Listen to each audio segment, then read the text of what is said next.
Hello aspirants, welcome to CRM IAS. कैसे हैं आप लोग? मैं हूं वेदिका एंड आज हम डिस्कस करने वाले हैं 29 ऑफ जुलाई के करंट अफेयर्स को। स्टार्ट करने से पहले एक अनाउंसमेंट है।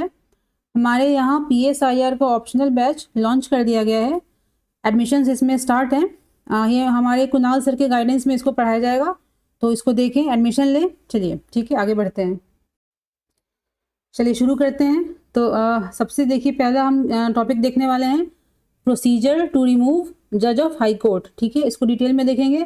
सेकंड है India's first private facility for heavy water upgrades. ये क्या होता है, इसको भी देखेंगे। थर्ड है गावड़ी ऑफ मेवाड़ व्हील्स। ये एक ट्राइबल कम्युनिटी है और ये एक फेस्टिवल है। गावड़ी कोई फेस्टिवल है, इसको देखते हैं। नेक्स्ट देखिए, कहता है थाईलैंड कंबोडिया हॉस्टिलिटी।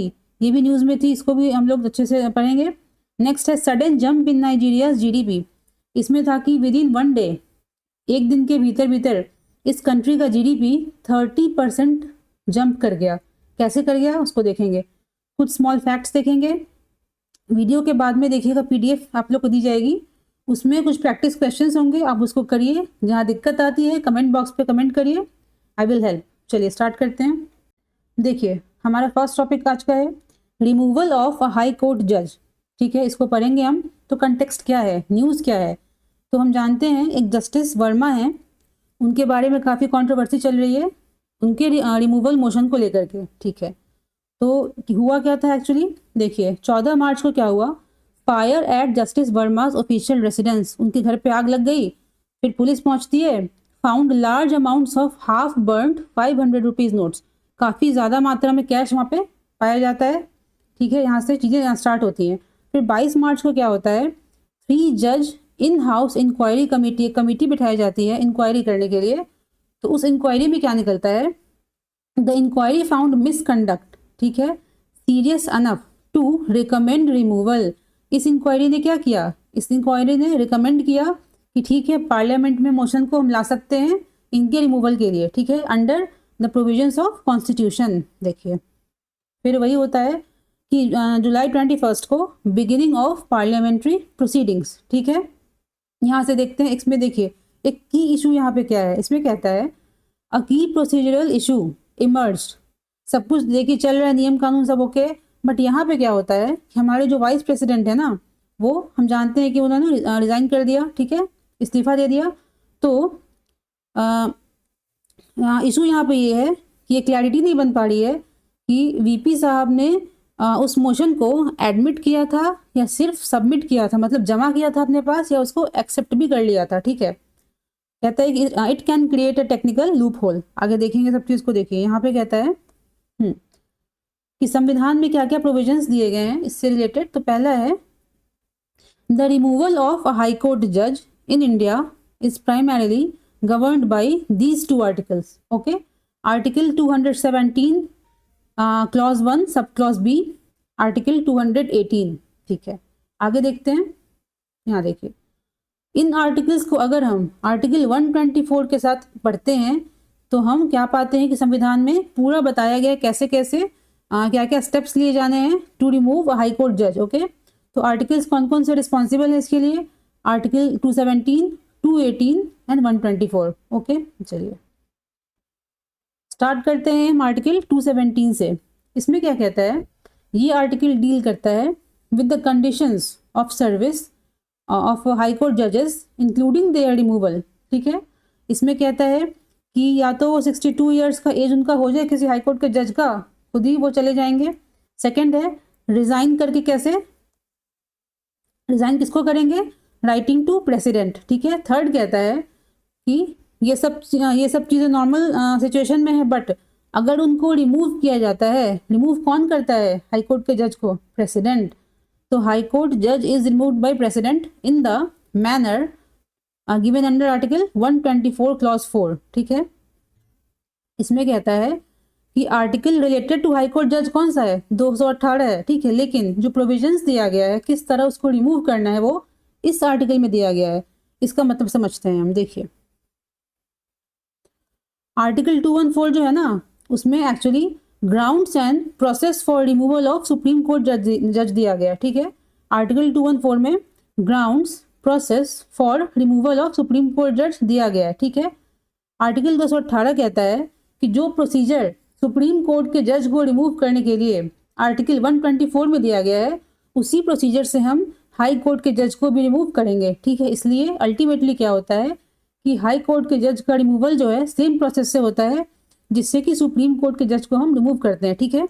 ग्राउंड्स क्या है इसके, तो प्रोवन मिसबिहेवियर इन कैपेसिटी, जैसे मिसकंडक्ट उन्होंने कुछ किया, अगर ऐसा पाया जाता है कि वो काम करने के लायक नहीं है, इसको बोलते हैं इनकैपेसिटी। ये है प्रोवन मिसबिहेवियर, इसका मतलब है कुछ जैसे करप्शन है, मिसकंडक्ट वगैरह है, ठीक है। चलिए अब प्रोसेस क्या है इसका देखते हैं। सबसे पहले क्या होगा कि पार्लियामेंट में, लोकसभा में या फिर राज्यसभा में, किसी भी हाउस में एक मोशन को इनिशिएट करते हैं, ठीक है। मोशन डाला गया, ओके। कहता है कि majority of total membership of the house plus 2/3 majority of members present in voting. संविधान में इतना ही कहा गया है, संविधान में इतना ही कहा गया है, एक मोशन लाया जाएगा पार्लियामेंट के किसी भी हाउस में, एलएस में, आरएस में, किसी में भी, ठीक है। कितनी चाहिए हमको मेजोरिटी, तो इसको कहते हैं हम लोग स्पेशल मेजोरिटी, इसको कहते हैं स्पेशल मेजोरिटी, ठीक है। इसका मतलब होता है कि मेजोरिटी ऑफ टोटल मेंबरशिप, जितने जो मतलब प्रेजेंस से मतलब नहीं है, कितनी मेंबरशिप है, कितने मेंबर्स हैं, उनकी मेजोरिटी प्लस 2/3 जो प्रेजेंट हैं और जो वोट कर रहे हैं उनका, ठीक है। तो ये संविधान में इतना ही लिखा गया है। आगे देखते हैं, एक एक्ट आता है जजेस इंक्वायरी एक्ट, इसमें अच्छे से डिटेल बताया गया है। इसमें कहता है, देखिए यहाँ पे कहा था ना कि एक मोशन लाना है पार्लियामेंट में, तो जजेस इंक्वायरी एक्ट कहता है कि मोशन लाना तो है, बट अगर हम लोकसभा में लेके आ रहे हैं तो एटलीस्ट 100 MPs जो है, मतलब मेंबर्स ऑफ पार्लियामेंट, उस मोशन को साइन करेंगे, ठीक है। अगर हम मोशन को इनिशिएट कर रहे हैं राज्यसभा में तो एटलीस्ट 50 MPs क्या करेंगे, उसको साइन करेंगे, ठीक है। ये संविधान में लिखा नहीं गया है, इसको बताया गया है इस एक्ट में, जजेस इंक्वायरी एक्ट 1968 में इसको डिटेल में बताया गया है। फिर कहता है कि ठीक है, मोशन को लाया गया, अब क्या होगा, formation of an inquiry committee, एक कमेटी बनाई जाएगी जो अभी बनाई गई थी जस्टिस वर्मा वाले केस में, जिसने पाया कि उन्होंने मिसकंडक्ट किया है, ठीक है।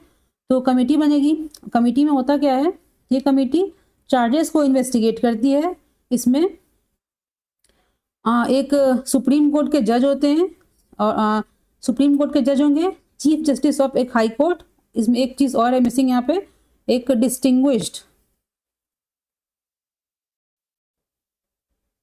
डिस्टिंग्विश्ड जज कोई भी हो सकते हैं, ठीक है।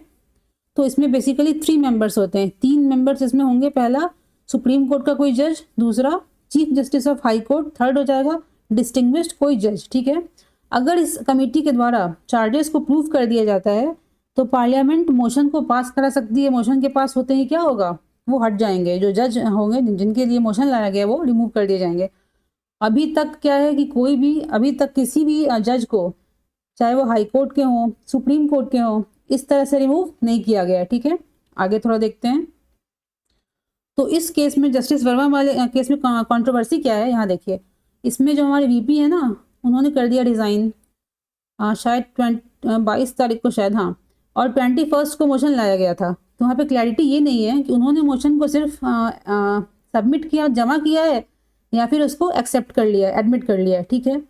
तो इसमें कहता है कि एज पर आर्टिकल 124 क्लॉज 4, ये आर्टिकल है, इसमें एक स्पेशल क्लॉज दिया गया। इसमें कहता है द मोशन, जो मोशन लाया गया है, must be presented to the president in the same session. इसका मतलब है उसी सेशन में, जिस एक सेशन है, इसका मतलब क्या होता है, सेशन का देखिए मतलब होता है, हाँ, एक सिटिंग है, उसको स्टार्ट किया हमने, उसको प्रोरोग कर दिया, इसके बीच का जो ये टाइमलाइन, इसको सेशन कहते हैं। तो एक सेशन में कह रहा है, इसी में मोशन को लाया जाएगा, इसी में इसको पास करेंगे हम लोकसभा से, इसी में आरएस से पास करेंगे, इसी सेशन में प्रेसिडेंट से भी पास कराना है, ठीक है। तो एक ही सेशन में, पार्लियामेंट के एक ही सत्र में क्या करना है, एक मोशन को हमको पास कराना है, ठीक है। तो in which motion for removal is adopted by both houses of parliament. कहता है इसमें मोशन आएगा तो एक किसी सेशन में आएगा, ठीक है, कोई ना कोई सत्र चल रहा होगा, उसी सेशन में उसको दोनों हाउस से पास करा लेना है, प्रेसिडेंट से ही पास करा लेना है, ठीक है। अगर कोई ब्रेकेज होता है, अगर कोई गैप आ जाता है, तो वो मोशन कैंसिल हो जाएगा, उसको आपको फिर से लेके आना पड़ेगा, ठीक है।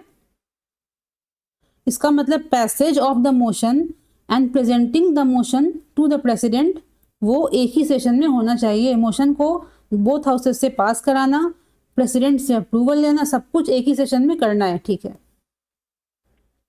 सेशन होता क्या है यहाँ, वैसा period between one sitting of parliament and prorogation, ठीक है। टिपिकली 3 होते हैं, budget session, monsoon session and winter session, ठीक है। तो इसमें हो गया, हमने समझा कि संविधान बस क्या कहता है, संविधान इतना कहता है कि मोशन आएगा पार्लियामेंट में, हाँ ठीक है, किसी भी हाउस में उसको इनिशिएट कर सकते हैं, मेजॉरिटी चाहिए, स्पेशल मेजॉरिटी। लेकिन ये जो एक्ट है ये एक्चुअल बताता है कि डिटेल्स क्या है इसमें। इसमें कहता है कि अगर लोकसभा में हम ला रहे हैं तो 100 MP साइन करने चाहिए, RS में 50 MPs, ओके। इंक्वायरी कमेटी बैठती है, अगर वो गिल्टी पा लिया, गिल्टी उसने मान लिया, ठीक है, तो फिर पार्लियामेंट मोशन को आगे बढ़ा के पास कर सकती है। पास कैसे करना है, तो एक ही सेशन में पास करना है, सेम सेशन में, जिस सेशन में मोशन को लाया जाएगा उसी में बोथ हाउस से हम पास कराएंगे, उसी में प्रेसिडेंट से इसको हम साइन भी कराएंगे, ठीक है। चलिए, तो ये टॉपिक खत्म होता है, आगे बढ़ते हैं अब हम।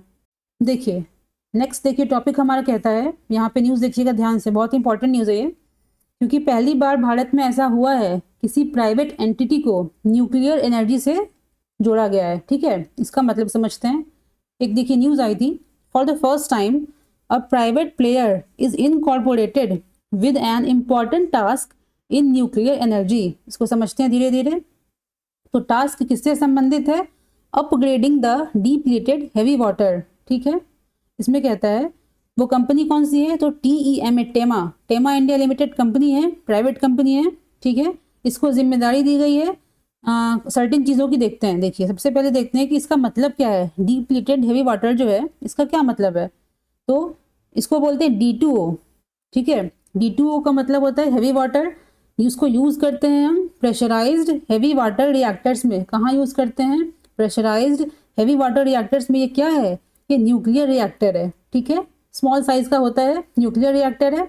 उसमें D2O को हम एज अ मॉडरेटर या फिर एज अ कूलेंट यूज़ करते हैं, ठीक है।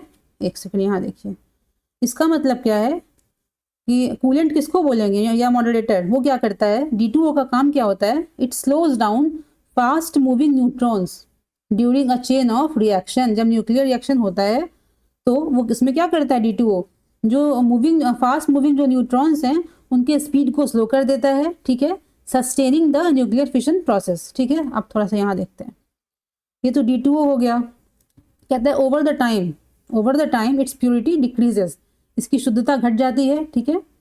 इसलिए ज़रूरी क्या हो जाता है, इसको अपग्रेड करके रिस्टोर करना इसकी प्योरिटी को, ताकि इसको फिर से हम यूज़ कर सकें, ये वेस्ट ना चला जाए, ठीक है। तो टेमा जो कंपनी है इसको जिम्मेदारी दी गई है टेस्टिंग इक्विपमेंट जो है ना, टेस्टिंग इक्विपमेंट मतलब ये देखना कि ये कितना इसकी शुद्धता कितनी ज़्यादा घट चुकी है, ये सब टेस्ट करना। तो इसका जो इक्विपमेंट बनेगा इसकी जिम्मेदारी किसको है, टेमा को दी गई है, ठीक है। अंटिल नाउ टेस्टिंग कौन करता था, बार्क। अंटिल नाउ टेस्टिंग कौन करता था, बार्क। बार्क क्या है, यहाँ देखिए ना, भाभा एटॉमिक रिसर्च सेंटर, ठीक है। तो अभी तक हमने क्या समझा, D2O क्या होता है, ठीक है, इसका डिप्लीशन का मतलब क्या है, इसको अपग्रेड क्यों करना है, और अभी तक ये D2O का जो क्वालिटी कम ज़्यादा कुछ भी हो रहा है उसको टेस्ट कौन करता था, बार्क करता था। पहली बार ऐसा हुआ है किसी प्राइवेट एंटिटी को इस काम के लिए कोई जिम्मेदारी दी गई है। अब देखते हैं थोड़ा सा डिटेल में। देखिए D2O क्या है, it's a form of water, it's a form of H2O with deuterium, a heavier isotope of hydrogen. Deuterium क्या है, हेवियर आइसोटोप ऑफ हाइड्रोजन, ठीक है। इसमें इतना ही अंतर है कि H की जगह क्या आ जाएगा, D, इसके जगह आ जाएगा ड्यूटेरियम, ठीक है। अब इसको अगर न्यूक्लियर रिएक्टर्स में एफिशिएंटली काम करवाना है इस D2O को, तो इसको 99.9% प्योर होना होगा, ठीक है। लेकिन समय के साथ क्या होता है, समय के साथ ना ये कॉन्टेमिनेट हो जाता है with light and regular water. धीरे धीरे जब इसको ज़्यादा यूज़ करते हैं तो इसकी प्योरिटी घटने लगती है, ठीक है। तो TEMA will manufacture the equipment plus test it, वो उसके टेस्टिंग इक्विपमेंट को मैन्युफैक्चर भी करेगा और उसको टेस्ट भी करेगा। ठीक है, आगे देखते हैं। चलिए देखिए, ये हमारा नेक्स्ट टॉपिक है। ठीक है, इसमें एक देखिए हेडिंग दिया गया है गावड़ी। गावड़ी, ठीक है, GAVRI, ये क्या होता है? ये 40 डेज का एक रिचुअल है। ठीक है, हर साल मनाया जाता है बाई भील कम्युनिटी। भील्स जो एक ट्राइबल कम्युनिटी है, ठीक है, उसके बारे में थोड़ा देखेंगे हम। तो उसके द्वारा एक फंक्शन होता है, रिचुअल होता है, 40 डेज तक चलता है, साल में एक बार उसको मनाते हैं।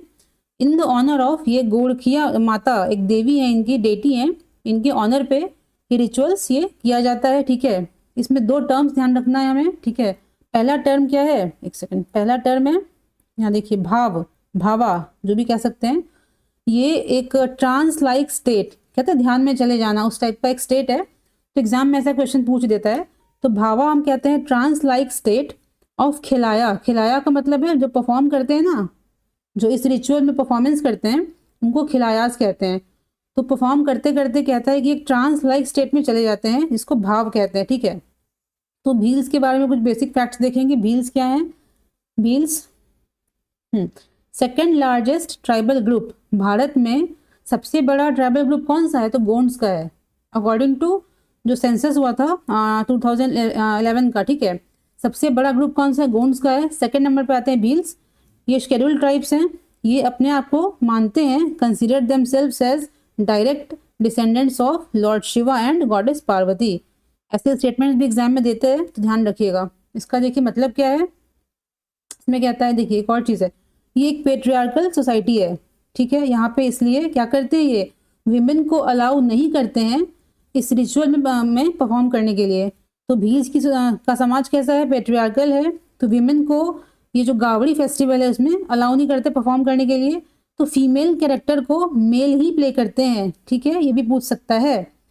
गावड़ी फेस्टिवल है, 40 डेज तक चलता है, किसके द्वारा? भील्स के द्वारा। भील एक कैसा समाज है? पेट्रियार्कल समाज है, जिसमें विमेन को अलाउ नहीं करते हैं परफॉर्म करने के लिए। तो विमेन के रूप में मेन जो है वो उस रिचुअल्स को परफॉर्म करते हैं। ठीक है, 2 शब्द थे, भावा ट्रांस लाइक स्टेट, खिलाया परफॉर्मर्स। ठीक है, यहाँ पे देखिए कुछ ये नाम दिया गया है, भीलुराना एंड बाडलिया हिंडवा। ये क्या है ना, ऐसा भी ऑप्शन दे सकता है, ये है क्या? तो पॉपुलर डांस ड्रामा है, भील प्रजाति का डांस ड्रामा है। ठीक है, एक है भीलुराना, दूसरा है बाडलिया हिंडवा। ये नाम याद रखना है। ये क्या होता है, इस ड्रामा में वो लोग करते क्या हैं? तो ब्रिटिश इंडिया के समय जो उन्होंने रेजिस्ट किया था, ठीक है, विरोध किया था, उसको पोर्ट्रे करते हैं। तो भीलुराना बाडलिया किससे संबंधित है? भील्स के ब्रिटिश इंडिया के अगेंस्ट जो उन्होंने रेबल किया था, उसको पोर्ट्रे करते हैं। गावड़ी क्या है? इनका एक ट्रेडिशनल फेस्टिवल है। ठीक है, यहाँ देखिए रीजन्स कहाँ कहाँ पाए जाते हैं। तो भील्स मेनली जो है ना वो यहाँ मेनली यही पाए जाते हैं। वेस्टर्न इंडिया में राजस्थान, गुजरात, महाराष्ट्र है। सेंट्रल में MP, छत्तीसगढ़।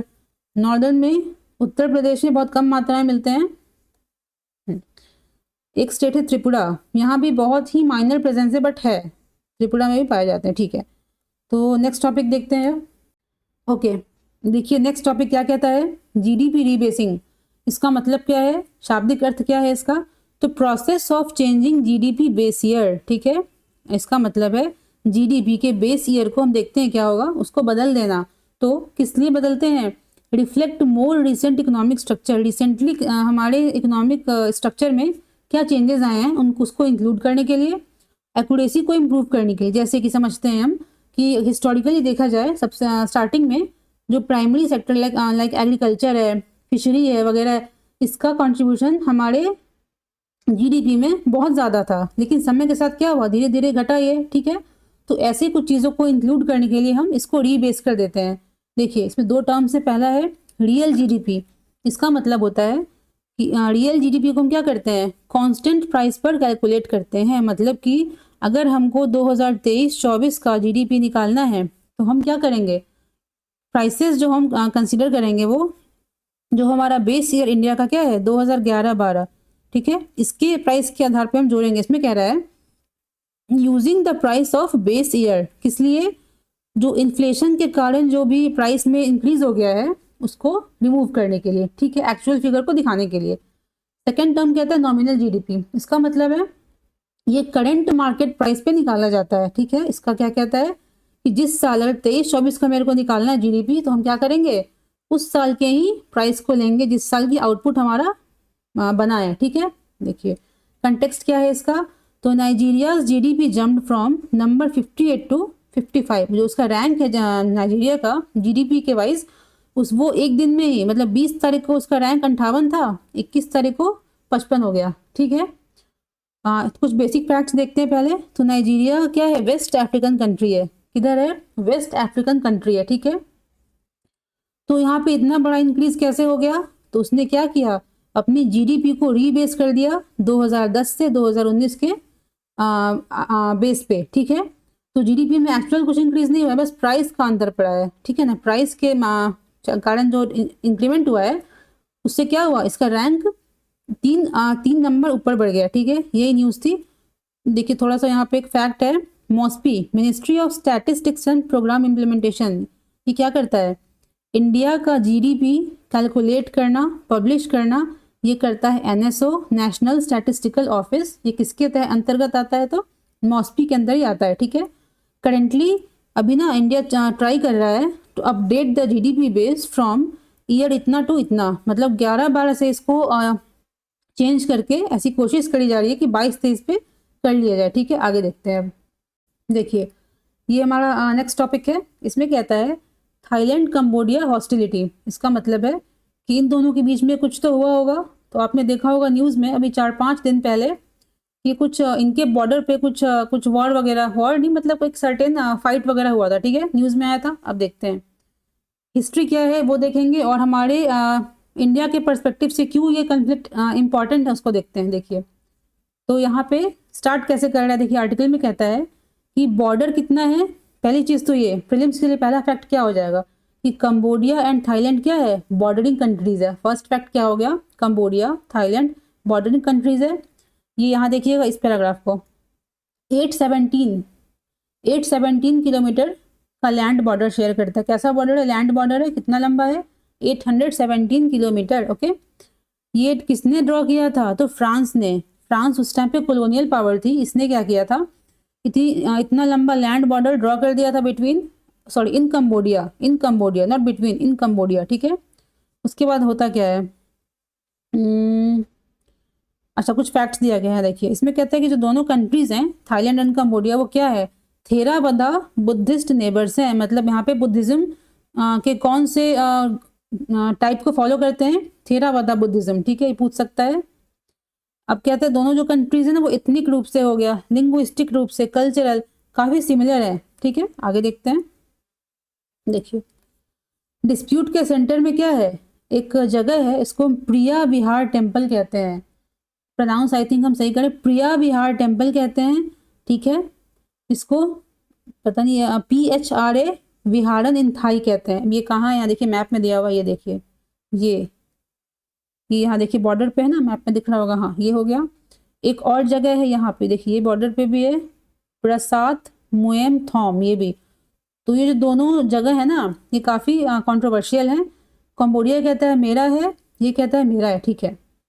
नाम ध्यान रखना है कि ये जो दोनों प्लेसेस है ना वो कहाँ है, तो इसके बॉर्डर पे है, कंबोडिया थाईलैंड के बॉर्डर पे सिचुएटेड है, ओके। वो जो टेम्पल है प्रिया विहार टेम्पल, यहाँ पे उसकी हिस्ट्री दी गई है। उसको 11th एंड 12th सेंचुरीज में खमेर एम्पायर ने बनवाया था, उसको गोल्डन एज कहते थे, ठीक है।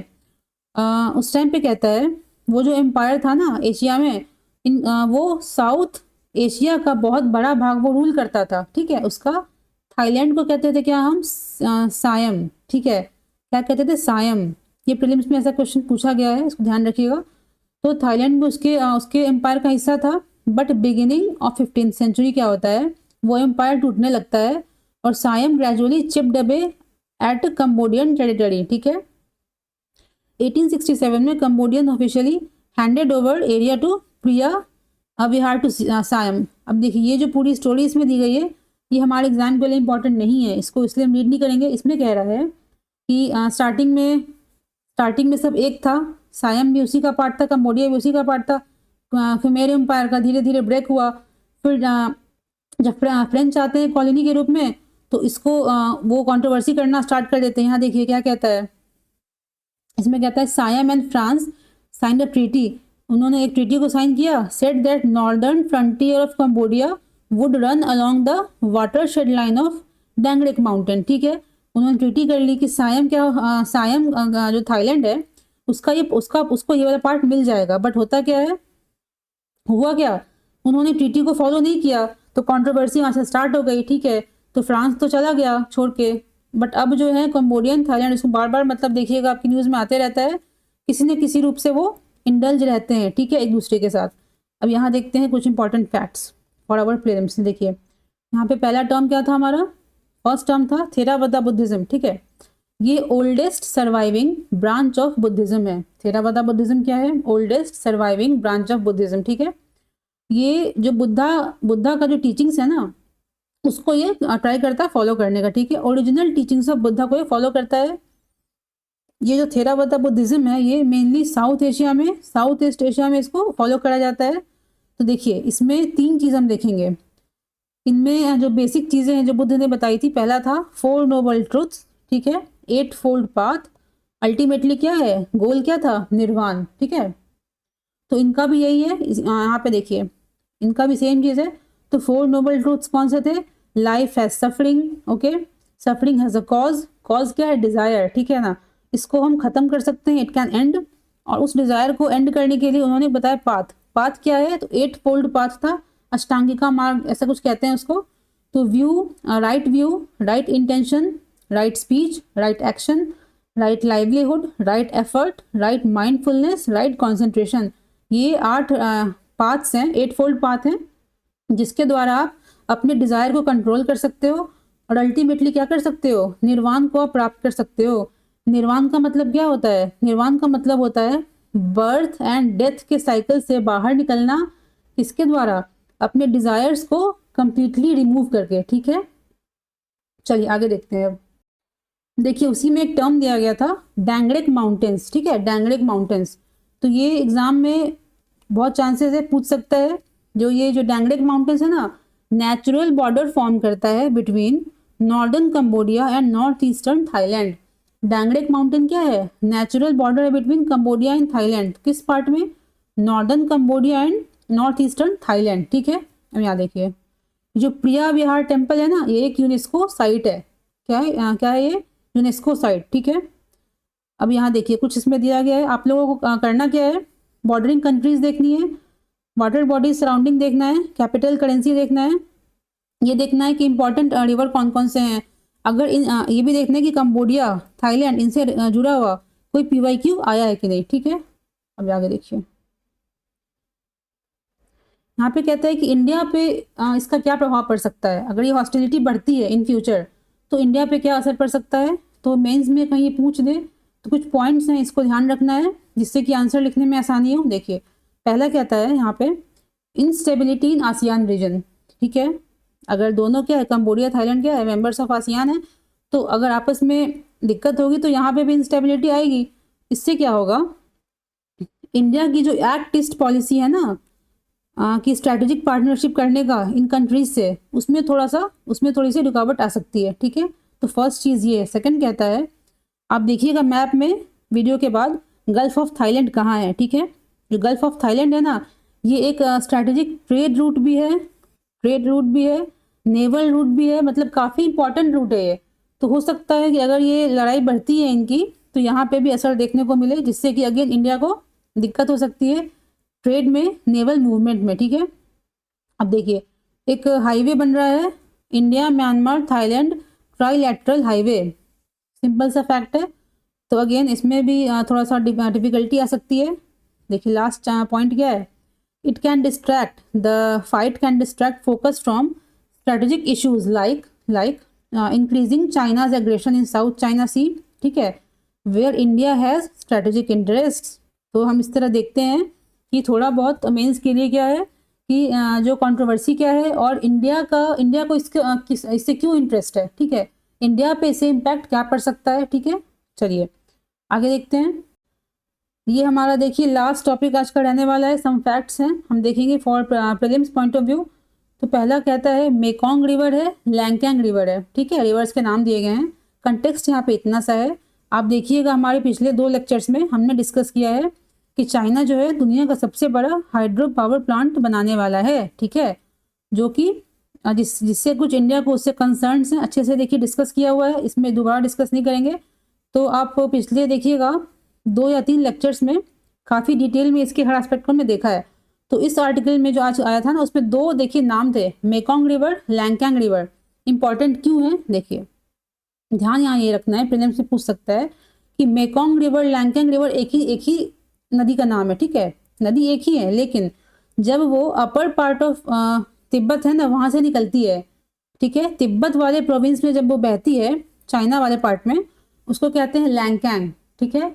जब वो कहाँ आ जाती है, थोड़ा सा आगे बढ़ के आ जाती है, Myanmar, Laos, Thailand, Cambodia, Vietnam, यहाँ आ जाती है, तो उसको कहते हैं मेकोंग। तो यहाँ पे देखिए ध्यान क्या रखना है, मेकोंग रिवर को ही हम लैंगकैंग कहते हैं, लैंगकैंग चाइना में कहते हैं, मेकोंग कहाँ कहाँ कहते हैं, तो Myanmar, Laos, Thailand, Cambodia, Vietnam, ये भी ध्यान रखना है। ये रिवर कहाँ कहाँ से बहती है, तो एक चाइना हो गया, बाकी 5 कंट्रीज ये हैं, इसको ध्यान रखना है। और देखिए ये वही 2 कंट्रीज हैं, ये जो है ना वही जो जिसके बीच अभी हमने पढ़ी कि कुछ फाइट वगैरह हुआ था। अब देखिए नेक्स्ट टॉपिक कहता है, छोटा सा एक नाम दिया गया था, ज़्यादा इंपॉर्टेंट तो नहीं बट पूछ सकता है, UN convention on law of non navigational uses of international water courses, UN convention on law of non navigational uses of international water courses, ठीक है। ये कहता है, इसका बेसिकली जस्ट यही है कि अगर कोई 2 कंट्रीज हैं या मोर देन 2 कंट्रीज हैं, किसी रिवर को वो शेयर कर रहे हैं, ठीक है, तो उसका इक्विटेबल, रीजनेबल आप दोनों यूज़ करो, जिससे कि किसी को हार्म ना हो, उसका आप इन्फो शेयर करो, ठीक है। तो ध्यान रखना है, बोथ चाइना, इंडिया जो इसके पार्ट्स नहीं हैं, ओके। इसको यूएनजीए ने अडॉप्ट किया 97 में और ये फोर्स में आया 2014 में, ठीक है। तो ये उसी रिगार्डिंग है कि जो रिवर है ना, ब्रह्मपुत्र जो नदी है, उसके रिगार्डिंग ये सारी चीज़ें हैं। आप देखिएगा लास्ट 2 लेक्चर्स हमारे, उसमें काफ़ी अच्छे से इसको बताया गया है।